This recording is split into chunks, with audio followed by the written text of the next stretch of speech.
हाँ जी दोस्तों, तो क्लास 12वीं वालिਆਂ ਦਾ ਹੁਣ ਹੈਗਾ 2 ਮਾਰਚ ਨੂੰ ਇਲੈਕਟਿਵ ਪੰਜਾਬੀ ਦਾ ਪੇਪਰ। ਤਾਂ ਦੋਸਤੋ ਸਾਡੇ ਕੋਲ ਇੱਕ ਇਹ ਪੇਪਰ ਪਹੁੰਚਿਆ ਵਾ, ਜਿਵੇਂ ਕਿ ਤੁਸੀਂ ਦੇਖ ਸਕਦੇ ਹੋ ਕਿ ਵਿਦ ਇਹ ਸੋਲੂਸ਼ਨ ਆ। ਦੇਖ ਲਓ, ਸ਼੍ਰੇਣੀ 12ਵੀਂ ਪੰਜਾਬੀ ਚੋਣ ਵੀ ਠੀਕ ਹੈ, ਵਿਦਿਅਕ ਸੈਸ਼ਨ 2022-23 ਦਾ 80 ਨੰਬਰ ਦਾ ਇਹ ਪੇਪਰ ਆਉਣਾ ਵਾ। ਤੁਹਾਨੂੰ 3 ਘੰਟੇ ਦਾ ਸਮਾਂ ਮਿਲੇਗਾ। ਤਾਂ ਦੋਸਤੋ ਚਲੋ ਤੁਹਾਡੀ ਤਿਆਰੀ ਕਰਾ ਦਿੰਦੇ ਆ। ਵੈਰੀ ਇੰਪੋਰਟੈਂਟ ਇਹ ਪ੍ਰਸ਼ਨ ਉੱਤਰ ਹੈਗੇ ਆ। ਪਹਿਲਾ ਪ੍ਰਸ਼ਨ ਦੋਸਤੋ 5 ਅੰਕ ਲਈ ਸੁੰਦਰ ਲਿਖਾਈ ਲਈ ਇਹ ਰਾਖਵਾਂ ਰੱਖਿਆ ਗਿਆ ਵਾ। दूसरा प्रश्न दोस्तों वस्तुनिष्ठ प्रश्न ने तो 2-2 अंक के ये हैगे आ। तो सब तो पहला प्रश्न देख लो दोस्तों की है कि अपना के बागी दी मूली रचना किस सूफी कवि दी है। तो दोस्तों शाह हुसैन दी ये हैगी आ। अगला प्रश्न दोस्तों दूसरा, मिर्जे नूं जंड हेठा सौण तो कौन रोकदा है। तो दोस्तों साहिबा रोकदी है। अगे है अपना धूड़ पर रहे पाठ का लेखक का नाम की है। तो दोस्तों प्रिंसीपल साहिब सिंह। अगे है रंगमंच उत्ते दोस्तों किस जिहड़ी हैगी चीज़ का खास प्रबंध हुंदा है। तो दोस्तों रोशनी अते आवाज़। अगला प्रश्न है दोस्तों किसी 2 अलंकारां दे नाम लिखो। तो देखो उपमा अलंकार ते अपना हैगा वा अतीक थनी अलंकार। अगला प्रश्न दोस्तों की है बहु चोणवे प्रश्न ने भाग आड़े दे विचों। तो देखो ये भी 2-2 मार्क्स दे हैगे आ। तो देखो इकना दे धन पल्ले शाह सदाइंदे सलोक विच जिक्र है किसदा अमीरी अते गरीबी दा। अगला प्रश्न दोस्तों पंजाबी किस्सा काव्य अनुसार जंड हेठा सो रहे किस प्रीत नायक नूं मारिया जांदा है। तो दोस्तों मिर्जे नूं जिहड़ा हैगा वा मारिया जांदा है। अगला प्रश्न दोस्तों दारा सिंह ने उर्दू जबान किस तो सीखी सी। तो दोस्तों मास्टर हसन तो जिहड़ी हैगी आ दारा सिंह ने उर्दू दी जबान जिहड़ी सीखी सी। अगला प्रश्न दोस्तों की है कि कोड़ा केड़ा छंद है। तो दोस्तों यह एक वर्णिक छंद है। अगे है अपना किस राजा नूं दोस्तों जिहड़ा हैगा वा रसा दा राजा जिहड़ा हैगा वा कहा जाता है। तो दोस्तों सिंगार रस नूं जिहड़ा हैगा वा रसा दा जिहड़ा हैगा राजा कहा जाता है। अगला है दोस्तों अपना हेठ लिखे कथना विचों सही गलत दी चोण करो। ये भी 2-2 मार्क्स दे ने। तो देखो पहला प्रश्न की है कि चंडी दी बार नजाबत की रचना है। तो गलत, क्योंकि दोस्तों चंडी दी बार जी है श्री गुरु गोबिंद सिंह जी की यह रचना है, ना कि नजाबत की। अगे है दोस्तों पूर्ण भगत का गुरु गोरखनाथ सीगा। तो बिल्कुल दोस्तों सही है। अगे दोस्तों अपना एप्टाबाद प्रोफैसर पूर्ण सिंह की स्वै जीवनी का अंश है। तो दोस्तों बिल्कुल सही। अगे दोस्तों नाटक का अहम तत्व रंगमंच है। तो दोस्तों बिल्कुल सही। अगे अपना दोस्तों शांत रस का स्थाई भाव शोक है। तो दोस्तों इसका जिहड़ा हैगा वा शोक नहीं दोस्तों, यह गलत है। ठीक है जी। इसका जिथे तक मैंने लगता कि बैराग शायद आ सकता वा। ठीक है जी। शांत रस का स्थाई भाव बैराग हो सकता वा। ठीक है जी। तो इसलिए यह शोक नहीं है, इसलिए यह गलत स्टेटमेंट हैगी है, यानी कि फॉल्स। अगे दोस्तों तुहाडे खाली थावां ने। तो देखो दोस्तों पहला ये भी 2-2 मार्क्स दे ने। ठीक है जी। तो देखो पवन गुरु पानी पिता। ठीक है जी। माता धरत महत। ठीक है जी। तो डैश दे विच की आ जाऊगा पिता। अगला प्रश्न दोस्तों की है कि शाह मुहम्मद दा जिहड़ा हैगा वा जगनामा ठीक है जी अपना डैश छंद विच लिखिया होया है। तो दोस्तों यह जिहड़ा हैगा वा बैंत दे विच बैंत छंद दे विच लिखिया होया वा। अगे है दोस्तों नवा साइकिल खरीदण लई बंजारा बेदी नूं अपनी जिहड़ी हैगी पत्नी दा सोने दा हार बेचना पिया सी। ठीक है जी। अगला प्रश्न दोस्तों की है कि पात्र एकांगीकार दे हत्थां दी जिहड़ी हैगी कठपुतली जिहड़ी हैगी नहीं हुंदी है। ठीक है। तो देख लो दोस्तों इत्थे आंसर जिहड़ा हैगा वा कठपुतली आ जाएगा। ठीक है जी। तो उस तो बाद दोस्तों अपना अगला प्रश्न की है कि चौपाई का अर्थ जिहड़ा हैगा वा वो 4 चरना वाला छंद हुंदा है। ठीक है। तो हुण दोस्तों अगला प्रश्न देख लो कि हेठ लिखिया विचों काव्य टोटे विचों किसी एक दी जिहड़ी हैगी प्रसंग सहित व्याख्या करो। तो देखो फरीदा मैं जाने दुख मुझको दुख सबाए जग उच्चे चढ़े के देखा ता घर यह आगे। ठीक है। तो देख लो ये 5 मार्क्स की आनी है। तो दोस्तों इसका आंसर देख लेने आप। तो यह सारा आप लभ्या होया है। वेट दोस्तों इत्थे तुहानूं दिखा देने इसका आंसर।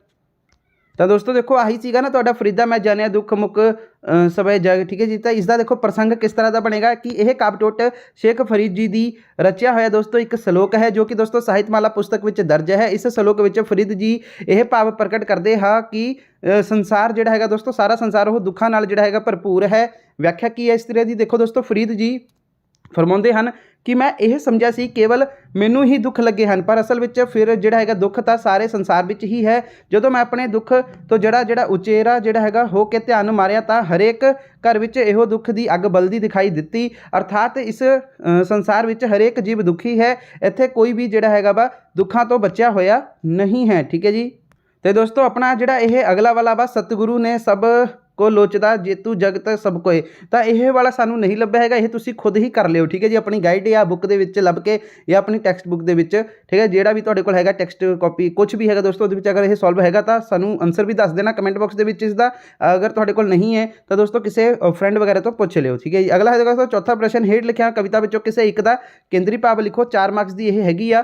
ਤਾਂ ਦੋਸਤੋ ਦੇਖੋ ਆਪਣਾ ਕੀ ਹੈ, ਇੱਥੇ ਰਹਿਣਾ ਨਹੀਂ ਨਹੀਂ, ਠੀਕ ਹੈ, ਸਤੀਆ ਇਹ ਨਾ ਅਖਿਆਨ, ਠੀਕ ਹੈ ਜੀ। ਤਾਂ ਇਹ ਸ਼ਾਹ ਹੁਸੈਨ ਦੀ ਰਚਨਾ ਵਾ, ਇਹ ਗੁਰੂ ਅਮਰਦਾਸ ਦੀ ਰਚਨਾ ਹੈ। ਤਾਂ ਦੋਸਤੋ ਆਪਾਂ ਦੋਨੋਂ ਹੀ ਦੇਖ ਲੈਂਦੇ ਹਾਂ। ਤਾਂ ਚਲੋ ਦੇਖੋ ਦੋਸਤੋ, ਸਭ ਤੋਂ ਪਹਿਲਾਂ ਇੱਥੇ ਰਹਿਣਾ ਨਹੀਂ, ਤਾਂ ਦੇਖੋ ਦੋਸਤੋ ਇੱਥੇ ਰਹਿਣਾ ਨਹੀਂ ਕਾਫੀ ਸ਼ਾਹ ਹੁਸੈਨ ਦੀ ਰਚਨਾ ਹੈ। ਇਸ ਵਿੱਚ ਦੋਸਤੋ ਕਵੀ ਨੇ ਜਿਹੜਾ ਹੈਗਾ ਵਾ ਜੀਵ ਦੀ ਜਿਹੜੀ ਹੈਗੇ ਦੋਸਤੋ ਨਾਸ਼ਵਾਨਤਾ ਬਾਰੇ ਵਿਚਾਰ ਪ੍ਰਗਟਾਏ ਹਨ। ਇਸ ਦਾ ਕੇਂਦਰੀ ਭਾਵ ਹੇਠ ਲਿਖੇ ਅਨੁਸਾਰ ਹੈ, ਮਨੁੱਖੀ ਸਰੀਰ ਜਿਹੜਾ ਹੈਗਾ ਵਾ ਨਾਸਵਾਨ ਹੈ। ਮਨੁੱਖ ਨੂੰ ਮਾਣ, ਹੰਕਾਰ ਤੇ ਦੋਸਤੋ ਜਿਹੜਾ ਹੈਗਾ ਵਾ ਤ੍ਰਿਸ਼ਨਾ ਦਾ ਤਿਆਗ ਕਰਕੇ ਨਿਮਰਤਾ ਤੇ ਨਿਰਮਾਣਤਾ ਭਰਿਆ ਜੀਵਨ ਜਿਉਣਾ ਚਾਹੀਦਾ ਹੈ, ਕਿਉਂਕਿ ਜਿਹੜੇ ਸਰੀਰ ਦਾ ਮਨੁੱਖ ਮਨ ਕਰਦਾ ਹੈ ਉਹ ਤਾਂ ਢਲਦਾ ਪਰਛਾਵਾ ਹੈ, ਠੀਕ ਹੈ ਜੀ। ਅਗਲਾ ਪ੍ਰਸ਼ਨ ਦੋਸਤੋ ਕੀ ਹੈ, ਦੇਖ ਲਓ ਕੀ ਆਪਣਾ ਸਤੀਆ ਇਹ ਨਾ ਅਖਿਆਨ, ਠੀਕ ਹੈ ਜੀ। ਤਾਂ ਇਹ ਵਾਲਾ ਆਪਾਂ ਦੇਖ ਲੈਂਦੇ ਹਾਂ, ਇਸ ਦਾ ਆਨਸਰ ਵੀ ਇਹ ਵੀ ਕੇਂਦਰੀ ਭਾਵ ਆ। ਤਾਂ ਦੋਸਤੋ ਦੇਖੋ ਸਤੀਆ ਇਹ ਨਾ ਅਖਿਆਨ ਕਵੀ ਸਤਰਾ ਜਿਹੜੀ ਹੈਗੇ ਨੇ ਗੁਰੂ ਅਮਰਦਾਸ ਜੀ ਦੁਆਰਾ ਜਿਹੜੀ ਰਚੀਆਂ ਗਈਆਂ ਹਨ। ਇਸ ਵਿੱਚ ਗੁਰੂ ਜੀ ਜਿਹੜੇ ਹੈਗੇ ਸਤੀ ਪ੍ਰਥਾ ਵਰਗੀ ਭੈੜੀ ਬੁਰਾਈ ਦਾ ਵਿਰੋਧ ਕਰਦੇ ਹਨ। ਇਸ ਦਾ ਕੇਂਦਰੀ ਭਾਵ ਹੇਠ ਲਿਖੇ ਅਨੁਸਾਰ ਹੈ, ਪਤੀ ਦੀ ਜਿਹੜੀ ਹੈਗੀ ਆ ਲੋਥ ਨਾਲ ਸੜ ਮੜਨ ਵਾਲੀਆਂ ਇਸਤਰੀਆਂ ਅਸਲ ਵਿੱਚ ਸਤੀ ਇਸਤਰੀਆਂ ਨਹੀਂ ਹੁੰਦੀਆਂ, ਸਗੋਂ ਉਹ ਜੋ ਵਿਛੋੜੇ ਦੀ ਪੀੜਾ ਨੂੰ ਦੋਸਤੋ ਸਹਾਰਦੀਆਂ ਹਨ, ਉਹ ਇਸਤਰੀਆਂ ਵੀ ਜਿਹੜੀ ਹੈਗੀਆਂ ਨੇ ਸਤੀਆਂ ਹਨ, ਜੋ ਸਬਰ ਸੰਤੋਖ ਉੱਚੇ ਸੱਚੇ ਜਿਹੜੇ ਹੈਗਾ ਵਾ ਦੋਸਤੋ ਉੱਚੇ ਸੁੱਚੇ ਆਚਰਣ ਵਿੱਚ ਰਹਿ ਕੇ ਪਤੀ ਦੇ ਹਰ ਦੁੱਖ ਸੁੱਖ ਵਿੱਚ ਉਸਦੀ ਜਿਹੜੀ ਹੈਗੀ ਆ ਸੇਵਾ ਕਰਦੀਆਂ ਹਨ। ਤਾਂ ਇਸ ਦਾ ਆਨਸਰ ਇਸ ਕੁਝ ਪ੍ਰਕਾਰ ਹੋ ਜਾਏਗਾ। ਅੱਗੇ ਹੈ ਦੋਸਤੋ ਆਪਣਾ ਹਾਸ਼ਮ ਜਾਂ ਫਿਰ ਬਾਰਿਸ਼ ਸ਼ਾਹ ਦੇ ਕਿੱਸੇ ਵਿਸ਼ਲੇਸ਼ਣ ਕਰਦਿਆਂ ਉਸਦੇ ਜਿਹੜੇ ਹੈਗੇ ਕਾਵਿਕ ਗੁਣਾਂ ਦਾ ਵਰਣਨ ਕਰੋ। ਤਾਂ ਦੋਸਤੋ ਇਹ ਵੀ ਦੇਖ ਲੈਂਦੇ ਆਪਾਂ, ਦੋਨੋਂ ਹੀ ਦੇਖ ਲਾਂਗੇ, ਹੁਸੈਨ ਜਿਹੜੇ ਹੈਗੇ ਹਾਸ਼ਮ ਸਾਹਿਬ ਵੀ ਤੇ ਵਾਰਿਸ ਸਾਹਿਬ ਵੀ। ਤਾਂ ਦੇਖੋ ਦੋਸਤੋ ਹਾਸ਼ਮ ਨੇ ਦੋਸਤੋ ਜਿਹੜੀ ਹੈਗੀ ਆਪਣੀ ਸੂਫੀ ਰੰਗਣ ਵਾਲੇ ਕਿਸੇ ਲਿਖੇ, ਠੀਕ ਹੈ ਜੀ। ਤੇ ਉਸਨੇ ਦੋਸਤੋ ਸੱਸੀ ਸੀਰੀ ਫਰਿਆਦ ਸੋਹਣੀ ਮਹੀਵਾਲ ਹੀਰ ਰਾਂਝੇ ਦੀ ਬਿਰਤੀ ਕਿਸੇ ਲਿਖੇ, ਸੱਸੀ ਪੰਨੂ, ਠੀਕ ਹੈ ਜੀ। ਆਪਣਾ ਉਸਦਾ ਸਭ ਤੋਂ ਪ੍ਰਸਿੱਧ ਕਿੱਸਾ ਹੈ ਇਹ, ਇਸ ਸ਼ੈਲੀ ਜਿਹੜਾ ਹੈਗਾ ਦੋਸਤੋ ਇਸ ਸ਼ੈਲੀ ਦਰਦ ਭਰੀ ਹੈ। ਇਹ ਦੋਸਤੋ 126 ਬੰਦਾਂ ਅਤੇ ਦਵਾਈਆਂ ਛੰਦਾਂ ਵਿੱਚ ਜਿਹੜੀ ਹੈਗੀ ਰਚੀ ਪੰਜਾਬੀ ਦੀ ਸਾਹਕਾਰ ਜਿਹੜੀ ਰਚਨਾ ਹੈ, ਠੀਕ ਹੈ। ਉਸ ਤੋਂ ਬਾਅਦ ਦੋਸਤੋ ਆਪਣਾ ਇਹਦੇ ਨਾਲ ਹੀ ਸੀਗਾ, ਠੀਕ ਹੈ ਜੀ, ਵਾਰਿਸ ਸ਼ਾਹ ਦੇ ਬਾਰੇ ਵੀ ਦੱਸੋ। ਤਾਂ ਇਸ ਦਾ ਵੀ ਦੇਖ ਲੈਂਦੇ ਹਾਂ ਦੋਸਤੋ। ਆ ਦੇਖੋ ਵਾਰਿਸ ਸ਼ਾਹ, ਤਾਂ ਵਾਰਿਸ ਸ਼ਾਹ ਦੋਸਤੋ ਮੱਧਕਾਲੀ ਸਾਹਿਤ ਦਾ ਪ੍ਰਮੁੱਖ ਕਿੱਸਾਕਾਰ ਹੈ, ਠੀਕ ਹੈ ਜੀ। ਉਸਦੇ ਕਿੱਸੇ ਹੀਰ ਨਾਲ 18ਵੀਂ ਸਦੀ ਵਿੱਚ ਕਿੱਸਾ ਕਾਵ ਆਪਣੀ ਸਿਖਰ ਤੇ ਪਹੁੰਚਦਾ ਹੈ। ਵਾਰਿਸ ਦਾ ਕਿੱਸਾ ਹੀਰ ਜਿਹੜਾ ਹੈਗਾ ਦੋਸਤੋ ਗੌਰਮਾਈ ਰਚਨਾ ਹੈ। ਉਸਦੇ ਜਿਹੜੇ ਹੈਗੇ ਕਿਸੇ ਵਿੱਚ ਸਮਕਾਲੀ ਜੀਵਨ ਦੀ ਜਿਹੜੀ ਹੈਗੀ ਤਸਵੀਰ ਪੇਸ਼ ਹੋਈ ਹੈ। ਉਸਨੇ ਕਿੱਸਾ ਦੋਸਤੋ ਜਿਹੜਾ ਹੈਗਾ ਵਾ ਬੈਂਤ ਛੰਦ ਵਿੱਚ ਰਚਿਆ ਹੈ, ਜਿਵੇਂ ਕਿ ਦੋਸਤੋ ਹੀਰ ਆਖਦੀ ਜੋਗਿਆ ਝੂਠ ਬੋਲੇ ਕੌਣ ਜਿਹੜੇ ਹੈਗਾ ਰੁੱਠੇ ਯਾਰ ਮਨਾਉਂਦਾ ਏ, ਐਸਾ ਕੋਈ ਨਾ ਮਿਲਿਆ ਮੈਂ ਭਾਲ ਥਕੀ ਜਿਹੜਾ ਗਿਆ ਨੂੰ ਮੋੜ ਲਿਆਂਦਾ ਹੈ। ਤਾਂ ਇਸ ਤੋਂ ਇਲਾਵਾ ਇਸ ਕਾਲ ਵਿੱਚ ਹਾਮਦ ਨੇ ਦੋਸਤੋ ਹੀਰ, ਅੰਡਤ ਬਹਿਬਲ ਨੇ ਦੋਸਤੋ ਸੱਸੀ ਤੇ ਜਿਹੜੇ ਹੈਗੇ ਸਦੀਦ ਲਾਲੀ ਯੂਸੁਫ ਜੁਲੇਖਾ ਨਾਲ ਦੋਸਤੋ ਇਸ ਕਾਲ ਨੂੰ ਜਿਹੜਾ ਹੈਗਾ ਵਾ ਦੋਸਤੋ ਮਾਲਾਮਾਲ ਕਰਦੇ ਹਨ। ਅਗਲਾ ਪ੍ਰਸ਼ਨ ਦੋਸਤੋ ਕੀ ਹੈ, ਦੇਖ ਲਓ। ਹਾਂਜੀ, ਅਗਲਾ ਹੈ ਦੋਸਤੋ ਆਪਣਾ ਪੰਜਾਬੀ ਵੀਰ ਕਾਵਿ ਧਾਰਾ ਦੀਆਂ ਪ੍ਰਾਪਤੀਆਂ ਸੰਬੰਧੀ ਸੰਖੇਪ ਵਿੱਚ ਲਿਖੋ। ਤਾਂ ਦੇਖੋ ਦੋਸਤੋ ਇਸ ਦੀਆਂ ਪ੍ਰਾਪਤੀਆਂ ਦੇਖਣ ਤੋਂ ਪਹਿਲਾਂ ਇਹਦੇ ਬਾਰੇ ਕੁਝ ਜਿਹੜੀ ਹੈਗੀ ਆ ਨਜ਼ਰ ਮਾਰ ਲੈਂਦੇ ਹਾਂ। ਇਹਨਾਂ ਪ੍ਰਾਪਤੀਆਂ ਤੋਂ ਪਹਿਲਾਂ ਕੁਝ ਇੰਪੋਰਟੈਂਟ ਤੁਹਾਨੂੰ ਦੱਸ ਦਈਏ। ਤਾਂ ਦੇਖੋ ਦੋਸਤੋ ਆਪਣਾ ਕਿ ਜਿਹੜਾ ਹੈਗੇ ਵੀਰ ਕਾਵਿ ਦੇ ਭਾਗ ਦੇ ਵਿੱਚ ਨਾ ਦੋਸਤੋ ਵੀਰ ਰਸਾਂ ਵਾਲੀਆਂ ਰਚਨਾਵਾਂ ਅਤੇ ਉਹਨਾਂ ਦੇ ਜਿਹੜੇ ਹੈਗੇ ਆ ਰਚਨਕਾਰਾਂ ਬਾਰੇ ਜਾਣਕਾਰੀ ਦਿੱਤੀ ਗਈ ਆ। ਤਾਂ ਦੇਖੋ ਦੋਸਤੋ ਉਕਤ ਸਵਾਲ ਮੱਧਕਾਲੀਨ ਪੰਜਾਬ ਕਾਵਿ ਝਲਕਾਂ ਅਤੇ ਦੋਸਤੋ ਇਤਿਹਾਸ ਪੁਸਤਕ ਦੇ ਜਿਹੜੇ ਹੈਗੇ ਭਾਗ 2 ਵੀਰ ਕਾਵਿ ਵਿੱਚੋਂ ਪੁੱਛਿਆ ਗਿਆ ਹੈ। ਇਸ ਪਾਠ ਵਿੱਚ ਜਿਹੜਾ ਹੈਗਾ ਵਾ ਵੀਰ ਰਸ ਨਾਲ ਸੰਬੋਧਿਤ ਰਚਨਾਵਾਂ ਦਾ ਜ਼ਿਕਰ ਕੀਤਾ ਗਿਆ ਹੈ। ਇਸ ਕਾਵਿ ਦੀ ਜਿਹੜੀ ਹੈਗੀ ਧਾਰਾ ਸਭ ਤੋਂ ਮਹੱਤਵਪੂਰਨ ਰਚਨਾ ਚੰਡੀ ਦੀ ਵਾਰ ਹੈ। ਵੀਰ ਕਾਵਿ ਦੀਆਂ ਰਚਨਾਵਾਂ ਵਿੱਚ ਦੋਸਤੋ ਨਾਇਕ ਦੀ ਬਿਰਤਾ ਦਾ ਜਿਹੜਾ ਹੈਗਾ ਵਾ ਦੋਸਤੋ ਆਪਣਾ ਜਸ ਅਜਿਹੀ ਲੋਹ ਵਿੱਚ ਗਾਇਆ ਜਾਂਦਾ ਹੈ, ਜਿਸ ਨਾਲ ਦੋਸਤੋ ਪਾਠਕ ਅਤੇ ਸਰੋਤੇ ਇੱਕ ਅਨੋਖਾ ਉਤਸ਼ਾਹ ਅਨੁਭਵ ਕਰਦੇ ਨਾਇਕਾਂ ਨੂੰ ਦੋਸਤੋ ਇੱਕ ਆਦਰਸ਼ ਯੋਧਾ ਦੋਸਤੋ ਜਿਹੜਾ ਹੈਗਾ ਵਾ ਸਵੀਕਾਰ ਕਰਨ ਲੱਗ ਪੈਂਦਾ ਹੈ। ਇਸ ਨਾਲ ਦੋਸਤੋ ਉਹਨਾਂ ਅੰਦਰ ਵੀ ਨਾਇਕ ਵਰਗੇ ਦੋਸਤੋ ਜਿਹੜੇ ਹੈਗੇ ਭਾਵ ਉਜਾਗਰ ਜਿਹੜੇ ਹੁੰਦੇ ਹਨ, ਠੀਕ ਹੈ ਜੀ। ਤੇ ਉਹ ਦੋਸਤੋ ਨਾਇਕ ਵਾਂਗ ਦੁਸ਼ਮਣ ਯੁੱਧ ਕਰਨ ਲਈ ਦੋਸਤੋ ਜਿਹੜਾ ਹੈਗਾ ਵਾ ਲੜ ਮਰਨ ਲਈ ਤਿਆਰ ਹੋ ਜਾਂਦੇ ਹਨ। ਇਸ ਧਾਰਾ ਦੀ ਸਭ ਤੋਂ ਵੱਡੀ ਪ੍ਰਾਪਤੀ ਲੋਕਾਂ ਅੰਦਰ ਦੋਸਤੋ ਜਿਹੜੀ ਹੈਗੀ ਆ ਆਪਣੀ ਬਿਰਤਾ ਤੇ ਦੋਸਤੋ ਦ੍ਰਿੜਤਾ ਪੈਦਾ ਕਰਨਾ ਹੈ। ਸਪਸ਼ਟ ਜਵਾਬ ਦੇਖੋ ਦੋਸਤੋ ਹੁਣ ਕੀ ਆ ਕਿ ਵੀਰ ਕਾਵਿ ਧਾਰਾ ਦੀ ਸਭ ਤੋਂ ਮਹੱਤਵਪੂਰਨ ਪ੍ਰਾਪਤੀ ਇਹ ਸੀ ਕਿ ਇਸ ਨੇ ਜਿਹੜਾ ਹਾਕਮ ਵੱਲੋਂ ਜਿਹੜੇ ਹੈਗੇ ਦਬੇ ਕੁਚਲੇ ਲੋਕਾਂ ਦੇ ਅੰਦਰ ਉਤਸ਼ਾਹ ਅਤੇ ਜ਼ਾਲਮ ਵਿਰੁੱਧ ਜਿਹੜਾ ਹੈਗਾ ਲੜਨ ਦਾ ਜਜ਼ਬਾ ਪੈਦਾ ਕੀਤਾ ਤੇ ਆਮ ਲੋਕਾਂ ਨੂੰ ਦੋਸਤੋ ਕੀ ਹੈ ਸ਼ਸਤਰਧਾਰੀ ਹੋ ਕੇ ਆਪਣੇ ਹੱਕਾਂ ਲਈ ਦੋਸਤੋ ਜੂਝਣਾ ਸਿਖਾਇਆ ਸੀ ਦੋਸਤੋ। ਅੱਗੇ ਹੈ ਦੋਸਤੋ ਤੁਹਾਡਾ 6ਵਾਂ ਪ੍ਰਸ਼ਨ, ਆਪ ਵਿੱਦਿਆ ਪਾਠ ਪੁਸਤਕ ਵਿੱਚੋਂ ਪੁੱਛੇ ਕਿਸੇ 2 ਪ੍ਰਸ਼ਨਾਂ ਦੇ ਸੰਖੇਪ ਵਿੱਚ ਉੱਤਰ ਦਿਓ। ਤਾਂ ਦੇਖੋ ਸਿੰਬਾ ਲੇਖਕ ਨੂੰ ਸ਼ਾਮ ਦੀ ਸੈਰ ਲਿਜਾਣ ਲਈ ਦੋਸਤੋ ਜਿਹੜਾ ਹੈਗਾ ਵਾ ਕਹਿਣ ਸਮੇਂ ਦੋਸਤੋ ਕਿਹੋ ਜਿਹੀਆਂ ਹਰਕਤਾਂ ਕਰਦਾ ਸੀ। ਤਾਂ ਇਸ ਦਾ ਆਨਸਰ ਵੀ ਦੇਖ ਲੈਣਾ। ਤਾਂ ਦੋਸਤੋ ਆਹੀ ਸੇਮ ਪ੍ਰਸ਼ਨ ਆ, ਕਿਹੋ ਜਿਹੀਆਂ ਹਰਕਤਾਂ ਕਰਦਾ ਸੀ। ਤਾਂ ਦੇਖੋ ਸਿੰਬਾ ਸ਼ਾਮ ਨੂੰ ਆਪਣਾ ਸਿਰ ਲੇਖਕ ਦੀ ਗੋਦੀ ਵਿੱਚ ਰੱਖ ਦਿੰਦਾ। ਜਦੋਂ ਲੇਖਕ ਕਹਿੰਦਾ ਕਿ ਹਾਲੇ ਨਹੀਂ ਤਾਂ ਉਹ ਆਪਣੀ ਜਿਹੜੀ ਹੈਗੀ ਸੰਗਲੀ ਲਿਆ ਕੇ ਲੇਖਕ ਦੇ ਪੈਰਾਂ ਵਿੱਚ ਰੱਖ ਦਿੰਦਾ। ਜਦੋਂ ਲੇਖਕ ਉਸ ਨੂੰ ਕਾਲਾ ਨਾ ਪੈਣ ਬਾਰੇ ਕਹਿੰਦਾ ਤਾਂ ਉਹ ਲੇਖਕ ਦੀ ਸੋਟੀ ਲਿਆ ਕੇ ਜਿਹੜੀ ਕਿਤਾਬ ਉਹ ਪੜ੍ਹ ਰਿਹਾ ਹੁੰਦਾ ਹੈ ਉਸ ਉੱਪਰ ਸੁੱਟ ਦਿੰਦਾ ਹੈ। ਫਿਰ ਲੇਖਕ ਦੋਸਤੋ ਕਿ ਲੇਖਕ ਕੋਲ ਕੋਈ ਚਾਰਾ ਨਹੀਂ ਹੁੰਦਾ ਹੈ ਤਾਂ ਉਹ ਸਿੰਬਾ ਨੂੰ ਜਿਹੜਾ ਹੈਗਾ ਸੈਰ ਉੱਤੇ ਲੈ ਜਾਂਦਾ ਹੈ। ਅਗਲਾ ਪ੍ਰਸ਼ਨ ਦੋਸਤੋ ਕੀ ਹੈ, ਦੇਖੋ ਇਹਦੇ ਨਾਲ ਹੀ ਕਿ ਬਈ ਜਿਹੜਾ ਹੈਗਾ ਤੇਜਾ ਸਿੰਘ ਨੂੰ ਪੜ੍ਹਾਈ ਕਰਨ ਵਿੱਚ ਕਿਸ ਤਰ੍ਹਾਂ ਦੀਆਂ ਜਿਹੜੀ ਹੈਗੇ ਨੇ ਔਕੜਾਂ ਆਈਆਂ ਤੇ ਉਸਨੇ ਇਹਨਾਂ ਨੂੰ ਕਿਵੇਂ ਹੱਲ ਕੀਤਾ। ਤਾਂ ਦੋਸਤੋ ਦੇਖੋ ਇਸ ਦਾ ਆਨਸਰ ਦੇਖ ਲੈਂਦੇ ਆ। ਤਾਂ ਦੋਸਤੋ ਪੈਸੇ ਦੀ ਨਾ ਜਿਹੜੀ ਕਮੀ ਕਰਦੇ ਅੱਗੇ ਜਿਹੜਾ ਹੈਗਾ ਵਾ ਪੜ੍ਹਾ ਨਹੀਂ ਸਕਦੇ ਸਨ। ਠੀਕ ਹੈ ਜੀ, ਤਾਂ ਇੱਥੇ ਦੋਸਤੋ ਇਸ ਦਾ ਪ੍ਰਸ਼ਨ ਹਾਂਜੀ ਪੈਸੇ ਦੀ ਕਮੀ ਕਰਕੇ ਪੜ੍ਹਾ ਨਹੀਂ ਸਕਦੇ ਸਨ। ਠੀਕ ਹੈ, ਤਾਂ ਇਸ ਲਈ ਮਸਤ ਹੋਇਆ ਜਿਹੜਾ ਹੈਗਾ ਤੇਜਾ ਸਿੰਘ 2 ਪੈਸੇ ਲੈ ਕੇ ਰਾਵਲਪਿੰਡੀ ਵੱਲ ਘਰਦਿਆਂ ਤੋਂ ਚੋਰੀ ਤੁਰ ਪਿਆ। ਆਪਣੀ ਪੜ੍ਹਾਈ ਲਈ ਦੋਸਤੋ ਨੌਕਰ ਬਣੇ। ਠੀਕ ਹੈ ਜੀ, ਪਾਣੀ ਢੋਇਆ ਤੇ ਭਾਂਡੇ ਮਾਂਜੇ, ਕੱਪੜੇ ਧੋਤੇ, ਬਜ਼ੁਰਗ ਦੀ ਮੁੱਠੀ ਚਾਪੀ ਕੀਤੀ। ਠੀਕ ਹੈ ਜੀ, ਤੇ ਉਸ ਤੋਂ ਬਾਅਦ ਦੋਸਤੋ ਹੋਰ ਕੀ ਇਹਨਾਂ ਨੇ ਹਾਂ ਮਿਡਲ ਦਾ ਇਮਤਿਹਾਨ ਦੋਸਤੋ ਰਾਵਲਪਿੰਡੀ ਜਿਹੜਾ ਹੈਗਾ ਵਾ ਰਾਵਲਪਿੰਡੀ ਡਿਵੀਜ਼ਨ ਵਿੱਚ ਜਿਹੜਾ ਹੈਗਾ ਅੱਵਲ ਆ ਕੇ ਦੋਸਤੋ ਪਾਸ ਕੀਤਾ, ਜਿਸ ਕਾਰਨ ਵਜ਼ੀਫਾ ਲੱਗ ਗਿਆ। ਤੇਜਾ ਸਿੰਘ ਦੋਸਤੋ ਅਗਲੀ ਪੜ੍ਹਾਈ ਲਈ ਰਾਵਲਪਿੰਡੀ ਤੋਂ ਅੰਮ੍ਰਿਤਸਰ ਜਿਹੜਾ ਹੈਗਾ ਵਾ ਆ ਗਿਆ। ਤਾਂ ਇਸ ਤਰ੍ਹਾਂ ਦੋਸਤੋ ਤੁਸੀਂ ਇਸ ਦਾ ਆਨਸਰ ਲਿਖ ਦੇਣਾ ਵਾ। ਅਗਲਾ ਪ੍ਰਸ਼ਨ ਦੇਖੋ ਦੋਸਤੋ ਕੀ ਹੈ ਕਿ ਬਈ ਤੁਹਾਡਾ ਜਿਹੜਾ ਹੈਗਾ 7ਵਾਂ ਪ੍ਰਸ਼ਨ ਕਿ ਸਾਹਿਤ ਬੋਧ ਪਾਠ ਪੁਸਤਕ ਵਿੱਚ ਪੁੱਛੇ ਗਏ ਕਿਸੇ ਇੱਕ ਸਾਹਿਤ ਰੂਪ ਬਾਰੇ ਜਿਹੜਾ ਹੈਗਾ ਨੋਟ ਲਿਖੋ। 7 ਮਾਰਕਸ ਦੀ ਇਹ ਆਉਣੀ ਆ। ਤਾਂ ਦੇਖੋ ਕਵਿਤਾ, ਜੀਵਨੀ, ਇਕਾਂਗੀ। ਤਾਂ ਦੋਸਤੋ ਆਪਾਂ ਤਿੰਨੋਂ ਹੀ ਕਰ ਲੈਣਾ। ਸਭ ਤੋਂ ਪਹਿਲਾਂ ਆਪਾਂ ਇਹ ਕਵਿਤਾ ਵਾਲਾ ਦੇਖ ਲੈਂਦੇ ਹਾਂ। ਤਾਂ ਦੋਸਤੋ ਦੇਖੋ ਕਵਿਤਾ ਦਾ ਜਨਮ ਹੈਗਾ ਹਰ ਸਾਹਿਤ ਵਿੱਚ ਵਾਰਤਕ ਤੋਂ ਪਹਿਲਾਂ ਹੁੰਦਾ ਹੈ। ਕਵਿਤਾ ਜਿਹੜੇ ਹੈਗਾ ਕਵੀ ਦੇ ਹਿਰਦੇ ਵਿੱਚ ਆਪ ਮੁਹਾਰੇ ਫੁੱਟਦੀ ਹੈ। ਠੀਕ ਹੈ ਜੀ, ਆਪ ਮੁਹਾਰੇ ਹੀ ਇੱਕ ਵਹਾ ਅੰਦਰ ਤੁਰੀ ਜਾਂਦੀ ਹੈ। ਠੀਕ ਹੈ, ਤਾਂ ਦੇਖੋ ਦੋਸਤੋ ਸਵੀ ਵਰਣ ਅਨੁਸਾਰ ਕਵਿਤਾ ਮਨੁੱਖ ਦੀ ਆਤਮਾ ਦੀ ਆਵਾਜ਼ ਹੁੰਦੀ ਹੈ। ਸੋਲੇ ਦੀ ਸ਼ਬਦਾਂ ਦੇ ਵਿੱਚ ਦੋਸਤੋ ਕਵਿਤਾ ਸੰਸਾਰ ਦੀ ਛੁਪੀ ਸੁੰਦਰਤਾ ਤੋਂ ਪਰਦਾ ਉਠਾਉਂਦੀ ਹੈ ਅਤੇ ਜਾਣਿਆ ਪਛਾਣਿਆ ਚੀਜ਼ਾਂ ਨੂੰ ਦੋਸਤੋ ਜਿਹੀ ਸ਼ਕਲ ਦਿੰਦੀ ਹੈ ਜਿਵੇਂ ਉਹ ਜਾਣੀਆਂ ਪਛਾਣੀਆਂ ਨਾ ਹੋਣ। ਠੀਕ ਹੈ ਜੀ, ਤਾਂ ਇਹ ਦੋਨੋਂ ਅਲੱਗ-ਅਲੱਗ ਇਹਨਾਂ ਦੀ ਜਿਹੜੀ ਹੈਗੀ ਨੇ ਡੈਫੀਨੇਸ਼ਨਾਂ ਨੇ, ਇਹ ਤੁਸੀਂ ਦੇਖ ਲਿਓ, ਕੋਈ ਇੱਕ ਕਰ ਲਿਓ ਇਹਦੇ ਵਿੱਚੋਂ। ਅੱਗੇ ਦੋਸਤੋ ਪ੍ਰੋਫੈਸਰ ਪੂਰਨ ਸਿੰਘ ਦੇ ਅਨੁਸਾਰ ਕੀ ਹੈ ਕਵਿਤਾ, ਦੇਖੋ ਉਹਨਾਂ ਦੇ ਅਨੁਸਾਰ ਦੋਸਤੋ ਪਿਆਰ ਵਿੱਚ ਦੋਸਤੋ ਮੋਹ ਬੰਦੇ ਆ ਮਿੱਠੇ ਬਚਨ ਕਵਿਤਾ ਹਨ। ਠੀਕ ਹੈ, ਕਵਿਤਾ ਨੂੰ ਜੀਵਨ ਦਾ ਸੱਚਾ ਤੇ ਸੱਚ ਤੇ ਦੋਸਤੋ ਪਰਮਾਤਮਾ ਤੱਕ ਪਹੁੰਚਾਉਣ ਦਾ ਸਾਧਨ ਸਮਝਿਆ ਜਾਂਦਾ ਹੈ। ਤਾਂ ਦੇਖੋ ਦੋਸਤੋ ਕੀ ਹੈ ਇਹਦੇ ਵਿੱਚ ਸਦੀਵੀਪਨ ਦੀ ਤਲਾਸ਼ ਕਵਿਤਾ ਰਾਹੀਂ ਦੋਸਤੋ ਹੋ ਸਕਦੀ ਹੈ।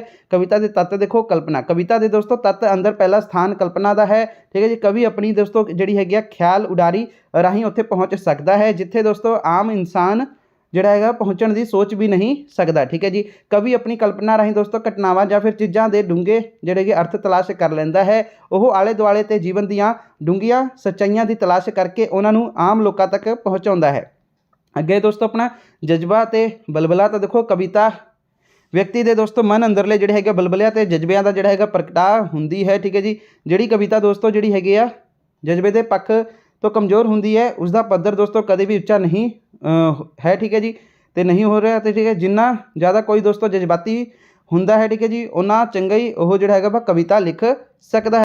ਤੇ ਦੋਸਤੋ ਅੱਗੇ ਕੀ ਹੈ ਕਿ ਤਾਲ ਜਾਂ ਰਿਦਮ। ਤਾਂ ਦੋਸਤੋ ਕਵਿਤਾ ਅੰਦਰ ਤਾਲ ਜਾਂ ਰਿਦਮ ਜਿਹੜਾ ਹੈਗਾ ਮਹੱਤਵਪੂਰਨ ਸਥਾਨ ਹੁੰਦਾ ਹੈ। ਇਹ ਦੋਸਤੋ ਰਿਦਮ ਦੇ ਸਹਾਰੇ ਤੋਂ ਬਿਨਾਂ ਸਰੋਤੇ ਜਾਂ ਪਾਠਕ ਨੂੰ ਦੋਸਤੋ ਅਪੀਲ ਨਹੀਂ ਕਰ ਸਕਦੀ ਹੈ। ਕਵਿਤਾ ਬਾਰੇ ਦੋਸਤੋ ਇਹ ਕਿਹਾ ਜਾਂਦਾ ਹੈ ਕਿ ਇਹ ਛੰਦ ਤੋਂ ਬਿਨਾਂ ਚੰਗੀ ਲੱਗ ਸਕਦੀ ਹੈ ਪਰ ਦੋਸਤੋ ਰਿਦਮ ਤੋਂ ਬਿਨਾਂ ਚੱਲ ਨਹੀਂ ਸਕਦੀ। ਅੱਗੇ ਦੋਸਤੋ ਪ੍ਰਵਾਹ। ਤਾਂ ਕਵਿਤਾ ਅੰਦਰ ਦੋਸਤੋ ਪ੍ਰਵਾਹ ਹੋਣਾ ਜ਼ਰੂਰੀ ਹੈ। ਇਸ ਨੂੰ ਪੜ੍ਹਨ 'ਤੇ ਮਹਿਸੂਸ ਹੋਵੇ ਕਿ ਕੋਈ ਨਦੀ ਜਾਂ ਫਿਰ ਝਰਨਾ ਆਪਣੇ ਜਿਹੜਾ ਹੈਗਾ ਕੁਦਰਤੀ ਵਹਾਅ ਵਿੱਚ ਬਿਨਾਂ ਰੋਕ ਟੋਕ ਤੁਰਿਆ ਜਾਂਦਾ ਹੈ। ਜਿਸ ਕਵਿਤਾ ਆਪ ਮੁਹਾਰਨਪੁਰ ਨਹੀਂ ਹੁੰਦਾ ਉਹ ਕਵਿਤਾ ਕਦੇ ਵੀ ਦੋਸਤੋ ਉੱਚੇ ਦਰਜੇ ਦੀ ਨਹੀਂ ਹੋ ਸਕਦੀ। ਅੱਗੇ ਦੋਸਤੋ ਬਿੰਬ। ਕਵਿਤਾ ਵਿੱਚ ਦੋਸਤੋ ਬਿੰਬ ਹੋਣਾ ਵੀ ਬਹੁਤ ਹੀ ਜਿਹੜਾ ਹੈਗਾ ਜ਼ਰੂਰੀ ਹੈ। ਠੀਕ ਹੈ ਜੀ, ਥੋੜਾ ਕਹਿ ਕੇ ਦੋਸਤੋ ਡੂੰਘਾਈ ਵਿੱਚ ਜਾ ਕੇ ਗੱਲ ਸਮਝਾਉਣ ਲਈ ਅੱਖਾਂ ਦੇ ਸਾਹਮਣੇ ਕਿਸੇ ਘਟਨਾ ਦਾ ਚਿੱਤਰ ਖਿੱਚ ਦੇਣ ਲਈ ਦੋਸਤੋ ਬਿੰਬ ਦੀ ਲੋੜ ਹੁੰਦੀ ਹੈ। ਬਿੰਬ ਜਿਹੜੇ ਹੈਗੇ ਆਪਣੀਆਂ ਦੋਸਤੋ ਇੰਦਰੀਆਂ ਦੇ ਮਾਧਿਅਮ ਰਾਹੀਂ ਦੋਸਤੋ ਅਧਿਆਤਮਕ ਅਤੇ ਬੌਧਿਕ ਸੱਚਾਈਆਂ ਉੱਪਰ ਪਹੁੰਚਣ ਦਾ ਮਾਰਗ ਹੁੰਦਾ ਹੈ। ਸ਼ੇਖ ਫਰੀਦ ਜੀ ਨੇ ਦੋਸਤੋ ਜਿਹੜਾ ਹੈਗਾ ਵਾ ਬਗਲਾ ਬਿੰਬ ਰਾਹੀਂ ਆਪਣੀ ਕਪੱਟੀ ਮਨੁੱਖ ਨੂੰ ਜਿਹੜਾ ਹੈਗਾ ਦੋਸਤੋ ਆਪਣਾ ਚਿਤਰਿਆ ਹੈ। ਠੀਕ ਹੈ ਜੀ, ਅੱਗੇ ਹੈ ਦੋਸਤੋ ਆਪਣਾ ਕਿ ਪੰਜਾਬ ਦੇ ਜਿਹੜੇ ਹੈਗੇ ਮੁੱਖ ਕਵੀ ਕੀ ਨੇ, ਇਹਦੇ ਨਾਲ ਹੀ ਆ ਇਹ ਵੀ ਪ੍ਰਸ਼ਨ ਦਾ ਉੱਤਰ ਹੀ ਆ, ਇਹ ਵੀ ਇਹਦੇ ਨਾਲ ਹੀ ਲਿਖ ਦਿਓ। ਤਾਂ ਦੇਖੋ ਸੂਫੀ ਕਾਵ ਕਵੀ ਜਿਹੜੇ ਹੈਗੇ ਬਾਬਾ ਫਰੀਦ, ਠੀਕ ਹੈ ਜੀ, ਸ਼ਾਹ ਹੁਸੈਨ, ਬੁੱਲੇ ਸ਼ਾਹ। ਗੁਰੂ ਕਾਵ ਪਰੰਪਰਾ ਵਿੱਚ ਗੁਰੂ ਨਾਨਕ ਦੇਵ ਜੀ, ਗੁਰੂ ਅਮਰਦਾਸ ਜੀ, ਗੁਰੂ ਅਰਜਨ ਦੇਵ ਜੀ। ਕਿੱਸਾ ਕਾਵ ਪਰੰਪਰਾ ਦੇ ਵਿੱਚ ਦੋਸਤੋ ਦਮੋਦਰ, ਪਿੱਲੂ, ਵਾਰਿਸ ਸ਼ਾਹ, ਹਾਸ਼ਮ ਸ਼ਾਹ। ਠੀਕ ਹੈ ਜੀ, ਤੇ ਆਪਣਾ ਵੀਰ ਕਾਵ ਪਰੰਪਰਾ ਦੇ ਵਿੱਚ ਦੋਸਤੋ ਗੁਰੂ ਗੋਬਿੰਦ ਸਿੰਘ ਜੀ, ਨਜਾਬਤ ਤੇ ਸ਼ਾਹ ਮੁਹੰਮਦ। ਆਧੁਨਿਕ ਕਵਿਤਾ ਵਿੱਚ ਦੋਸਤੋ ਭਾਈ ਵੀਰ ਸਿੰਘ, ਧਨੀ ਰਾਮ ਚਤਰਿਕ, ਪ੍ਰੋਫੈਸਰ ਪੂਰਨ ਸਿੰਘ, ਪ੍ਰੋਫੈਸਰ ਮੋਹਨ ਸਿੰਘ, ਅੰਮ੍ਰਿਤਾ ਪ੍ਰੀਤਮ, ਸ਼ਿਵ ਕੁਮਾਰ ਬਟਾਲਵੀ, ਬਾਬਾ ਬਲਵੰਤ, ਹਰਭਜਨ ਸਿੰਘ। ਅੱਗੇ ਦੋਸਤੋ ਪਾਸ਼ ਅਤੇ ਸੁਰਜੀਤ ਪਾਤਰ ਆਦਿ ਵਿਸ਼ੇਸ਼ ਨਾਂ ਹਨ ਜੋ ਕਿ ਦੋਸਤੋ ਕਵਿਤਾਵਾਂ ਦੇ ਜਿਹੜੇ ਹੈਗੇ ਮੇਨ ਕਵੀ ਹਨ। ਠੀਕ ਹੈ ਜੀ, ਤਾਂ ਇਹ ਹੋ ਗਿਆ ਦੋਸਤੋ। ਹੁਣ ਅਗਲਾ ਹੈ ਆਪਣਾ ਜੀਵਨੀ। ਤਾਂ ਦੋਸਤੋ ਜੀਵਨੀ ਦਾ ਵੀ ਦੇਖ ਲੈਂਦੇ ਹਾਂ। ਤਾਂ ਦੇਖੋ ਦੋਸਤੋ ਜੀਵਨੀ ਜੀਵਨੀ ਕੀ ਹੈ ਦੋਸਤੋ, ਜੀਵਨੀ ਜਿਹੜਾ ਹੈਗਾ ਵਾ ਵਾਰਤਕ ਦਾ ਜਿਹੜਾ ਹੈਗਾ ਪੁਰਾਣਾ ਰੂਪ ਹੈ। ਠੀਕ ਹੈ ਜੀ, ਗੁਰੂ ਦੇ ਚੇਲੇ ਦਾ ਰਿਸ਼ਤਾ ਧਾਰਮਿਕ ਸ਼ਰਧਾ ਵਿੱਚ ਦੋਸਤੋ ਪਕੇਰਾ ਸੀ। ਠੀਕ ਹੈ ਜੀ, ਸੂਝਵਾਨ ਵਿਸ਼ੇਸ਼ ਆਪਣੇ ਗੁਰੂਆਂ ਦੇ ਕਾਰਨਾਮਿਆਂ ਤੇ ਦੋਸਤੋ ਜਿਹੜਾ ਹੈਗਾ ਵਾ ਮਹਿਮਾ ਨੂੰ ਵਾਰਤਕ ਰਾਹੀਂ ਦੋਸਤੋ ਕਾਨੀਬੰਦ ਕਰਦੇ ਸਨ। ਪੰਜਾਬੀ ਸਾਹਿਤ ਵਿੱਚ ਦੋਸਤੋ ਜਨਮ ਸਾਖੀ ਸਹਿਤਾ ਪਰਚੀਆਂ ਰੇਖਾ ਚਿੱਤਰ ਜੀਵਨੀਆਂ ਸਵੈ ਜੀਵਨੀਆਂ ਡਾਇਰੀ ਸਫਰਨਾਮਾ ਮੁਲਾਕਾਤ ਤੇ ਫੀਚਰ ਦੋਸਤੋ ਜਿਹੜੇ ਹੈਗੇ ਆ ਆਦਿ ਇਸੀ ਰੁਚੀ ਅਧੀਨ ਹੀ ਲਿਖਿਆ ਹੋਇਆ ਇੱਕ ਵਾਰਤਕ ਸਾਹਿਤ ਹੈ ਦੋਸਤੋ।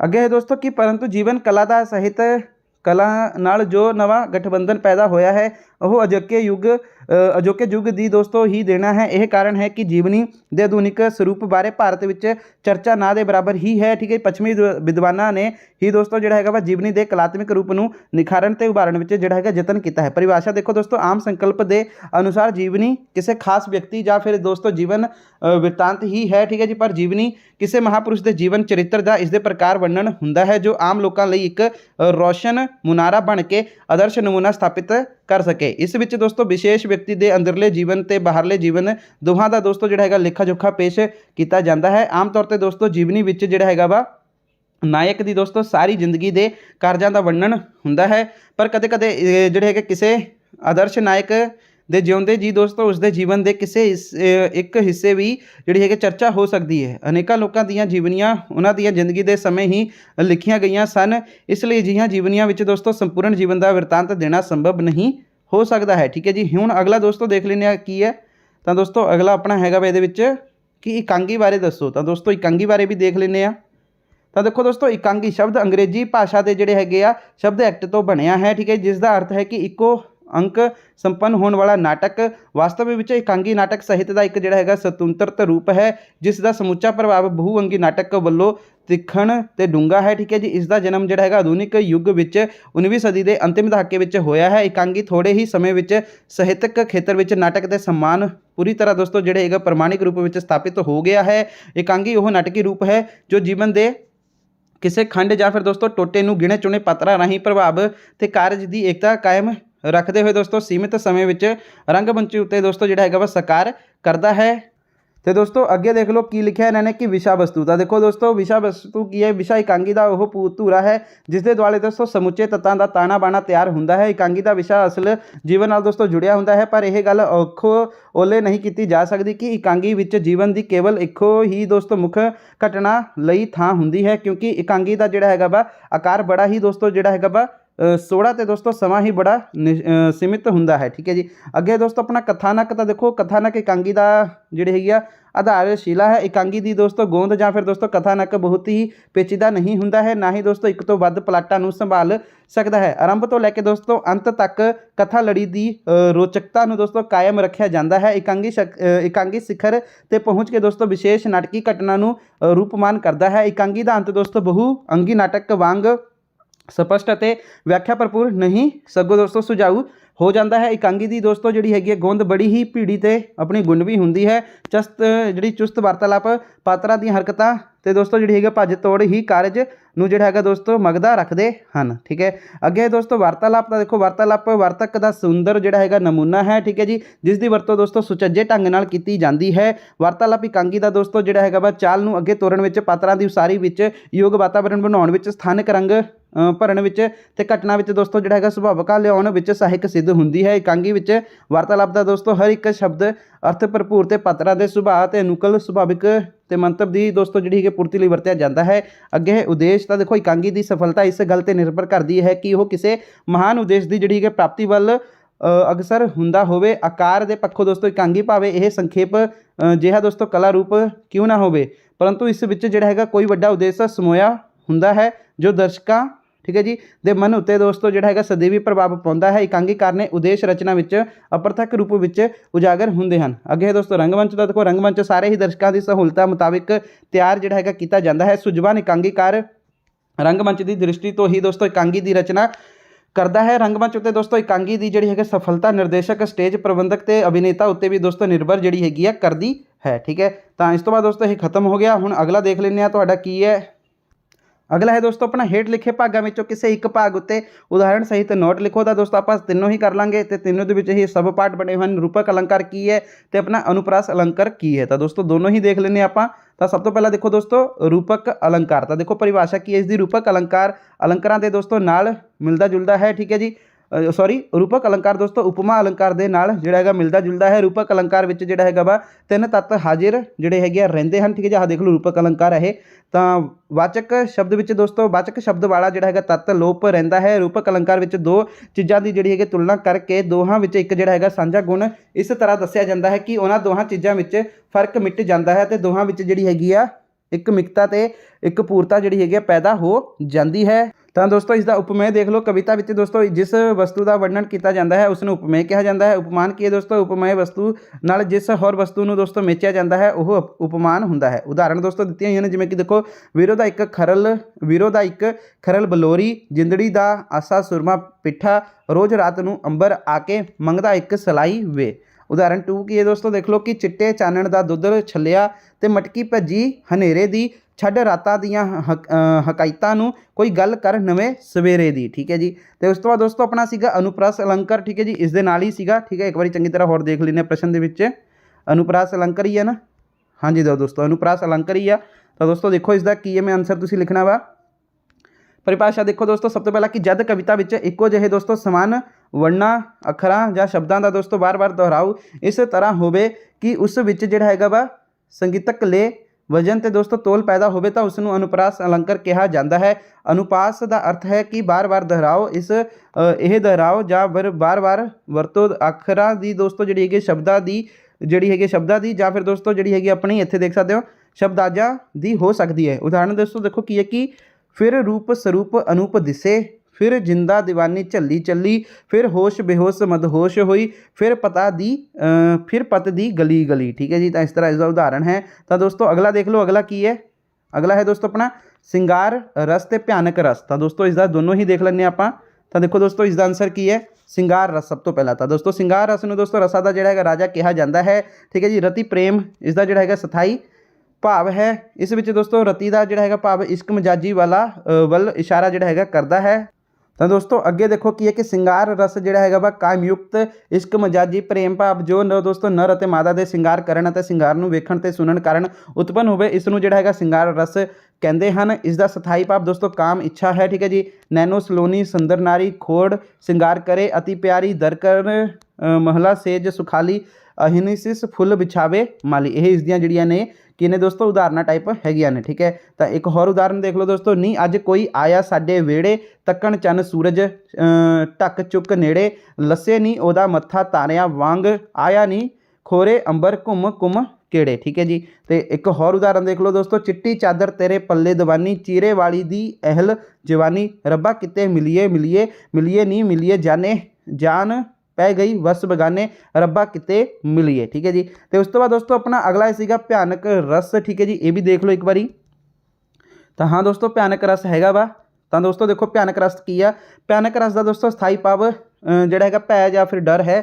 ਕਿਸੇ ਡਰਾਉਣੀ ਚੀਜ਼ ਨੂੰ ਵੇਖਣ ਸੁਣਨ ਨਾਲ ਦੋਸਤੋ ਆਹ ਦੇਖ ਲਓ ਭਿਆਨਕ ਰਸ ਆ। ਠੀਕ ਹੈ ਜੀ, ਕਿਸੇ ਵੀ ਦੋਸਤੋ ਜਿਹੜੀ ਹੈਗੀ ਡਰਾਉਣੀ ਚੀਜ਼ ਨੂੰ ਵੇਖਣ ਜਾਂ ਫਿਰ ਦੋਸਤੋ ਜਿਹੜਾ ਹੈਗਾ ਵੇਖਣ ਸੁਣਨ ਨਾਲ ਜਦੋਂ ਮਨ ਦੇ ਅੰਦਰ ਡਰ ਪ੍ਰਗਟ ਹੁੰਦਾ ਹੈ ਤਾਂ ਉਸ ਨੂੰ ਭਿਆਨਕ ਰਸ ਉਪਜਦਾ ਹੈ। ਠੀਕ ਹੈ ਜੀ, ਤਾਂ ਵਿਦਵਾਨਾਂ ਨੇ ਲਿਖਿਆ ਹੈ ਕਿ ਚਿੱਤ ਦੀ ਬੇਚੈਨੀ ਨੇ ਦੋਸਤੋ ਵਿਆਕੁਲਤਾ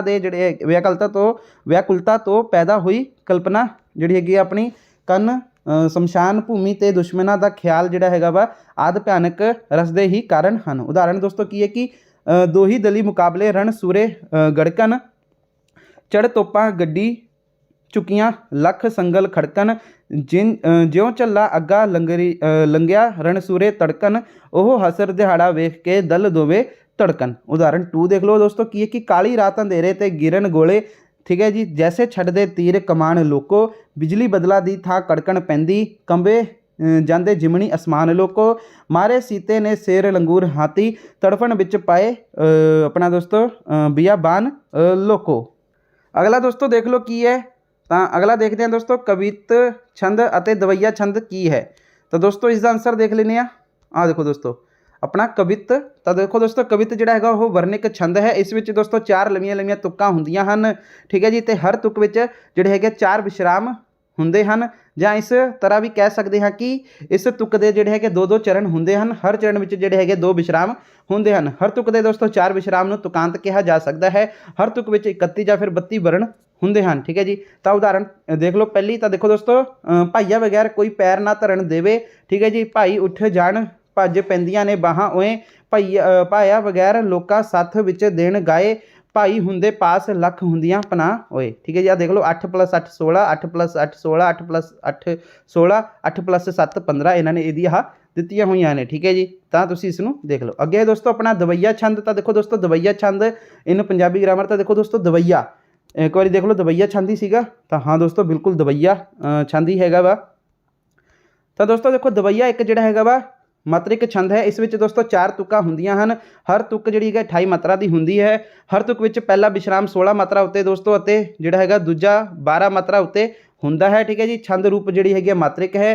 ਤੁਕਾਂ ਦੀ ਗਿਣਤੀ 4 ਹੈ। ਮਾਤਰਾਵਾਂ ਦੋਸਤੋ 28 ਨੇ। ਵਿਸ਼ਰਾਮ ਦੋਸਤੋ 16 + 12 ਨੇ। ਤਾਂ ਦੋਸਤੋ ਦੇਖੋ ਨਾਜ਼ਕ ਪੈਰ ਮਲੂਕ ਸੱਸੀ ਦੇ, ਮਹਿੰਦੀ ਨਾ ਸਵਾਰੇ। ਤਾਂ ਦੋਸਤੋ 16 + 12 ਇੱਥੇ 28 ਇਸ ਦਾ ਆਨਸਰ ਇਹ ਉਦਾਹਰਨ ਦਿੱਤੀ ਹੋਈ ਹੈ। ਠੀਕ ਹੈ ਜੀ। ਤਾਂ ਇਸ ਨੂੰ ਤੁਸੀਂ ਇਹ ਦੇਖ ਲੈਣਾ ਵਾ, ਇੱਥੇ ਇਹ ਖਤਮ ਹੋ ਗਈ ਹੈ। ਠੀਕ ਹੈ ਜੀ। ਤਾਂ ਇਹ ਦਵਈਆ ਛੰਦ ਸੀਗਾ ਤੁਹਾਡਾ।